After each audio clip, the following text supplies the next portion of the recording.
Electoral bond থেকে শুরু করে নিট থেকে নেট বিভিন্ন কেলেঙ্কারি কিন্তু আগামী 24 তারিখে কিন্তু পার্লামেন্টে বিরাট চাপের সব থেকে বড় চাপের মুখে পড়তে পারে দেশের প্রধানমন্ত্রী নরেন্দ্র দামোদর দাস ভাই মোদী। বিহার থেকে গুজরাট, গুজরাট থেকে উত্তরপ্রদেশ হাজার হাজার লক্ষ লক্ষ কোটি টাকা আত্মসাৎ করে কেউ সাদা খাতা জমা দিয়ে পাশ করানোর চেষ্টা, কাউকে আবার পরীক্ষা না দিয়েও পাশ করানোর চেষ্টা। জি এবং নেট কেলেঙ্কারিতে এই মুহূর্তে গোটা দেশ জুড়ে কিন্তু তীব্রতর আন্দোলন হচ্ছে। শিক্ষা ব্যবস্থায় পশ্চিমবঙ্গ থেকে শুরু করে কন্যাকুমারী অর্থাৎ গোটা ভারতবর্ষ জুড়ে কিন্তু বিরাট একটা শিক্ষা দপ্তরে কেলেঙ্কারি। তার মধ্যে এ রাজ্যের মুখ্যমন্ত্রী মাননীয় মমতা বন্দ্যোপাধ্যায় হোক, তার ভাবমূর্তি যেমন ধাক্কা খেয়েছে, আর এদিকে কেন্দ্রীয় নরেন্দ্র দামোদর দাস ভাই মোদী, তারও কিন্তু এই ভাবমূর্তি কিন্তু অবশ্যই ধাক্কা খেয়েছে। লোকসভা নির্বাচনে প্রচারের সময় দেশের প্রধানমন্ত্রী নরেন্দ্র দামোদর দাস ভাই মোদী কি বলেছিলেন দুর্নীতির বিরুদ্ধে, দেখুন সেই ভিডিও। 4 জুন পরে ভ্রষ্টাচারীদের ওপরে অ্যাকশন আরো তীব্র হবে।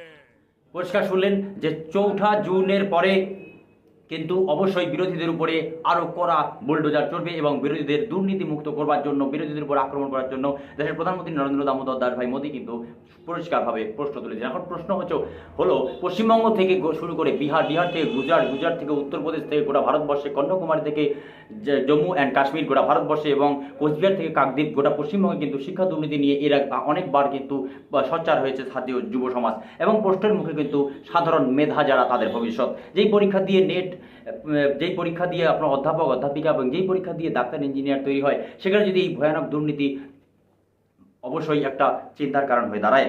পরীক্ষা, দুর্নীতি ও টাকা, সাদা খাতা দিয়ে পাশ করানো। বিহারে পাশ করাতে গিয়ে 30 থেকে 32 লক্ষ টাকা হাতানোর অভিযোগ রয়েছে।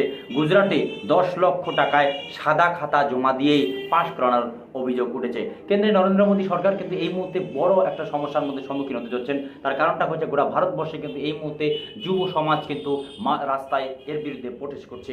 যেই পরীক্ষা দিয়ে, যেই চাকরি দিয়ে আপনার ভবিষ্যৎ ঠিক করতে পারবেন, আপনার নিজের ছেলে মেয়েটাকে প্রাইমারি স্কুল থেকে আপার প্রাইমারি থেকে শুরু করে উচ্চশিক্ষায় শিক্ষিত করার পর যখন আপনার ছাত্রকে, আপনার নিজের ছেলে মেয়েকে ইঞ্জিনিয়ার, ডাক্তার বানাতে চাইছেন, সেই পরিস্থিতিতে যদি একজন 10 লক্ষ টাকা দিয়ে সাদা খাতায় জি এবং নিট পরীক্ষায় পাশ করে, তাহলে সে কলেজে কেমন পড়াবে, আপনার ভবিষ্যৎ কোথায় জলের মধ্যে জ্বলে যাচ্ছে, আপনাদের চিন্তা করার সময় এসেছে। এবং তার পরিস্থিতি কিন্তু ধীরে ধীরে কিন্তু যেই ডাক্তার সাদা খাতা জমা দিয়ে পাশ করিয়ে সে ডাক্তারই প্রবেশিকা যে পরীক্ষা, সর্বভারতীয় পরীক্ষায় পাশ করানোর পর সেই ডাক্তার আপনার চিকিৎসা করবে, সে আপনার কতটা নিখুঁতভাবে আপনার ট্রিটমেন্ট করতে পারে, আপনার রোগীর ভবিষ্যৎ বা কোথায়, এটা কিন্তু একটু প্রশ্নের মুখে দাঁড়িয়ে যাচ্ছে দর্শক। তাই 24 ঘন্টার মধ্যে কিন্তু নেট পরীক্ষা বাতিল করতে বাধ্য হয়েছে কেন্দ্রের নরেন্দ্র মোদী সরকার এবং অ্যানাউন্সমেন্ট করে সিবিআই তদন্তের নির্দেশ দিয়েছে। এই সমস্ত ভিডিও যদি আপনাদের ভালো লাগে চ্যানেলটিকে লাইক, শেয়ার, কমেন্ট, তবে হ্যাঁ সাবস্ক্রাইব করতে ভুলবেন না।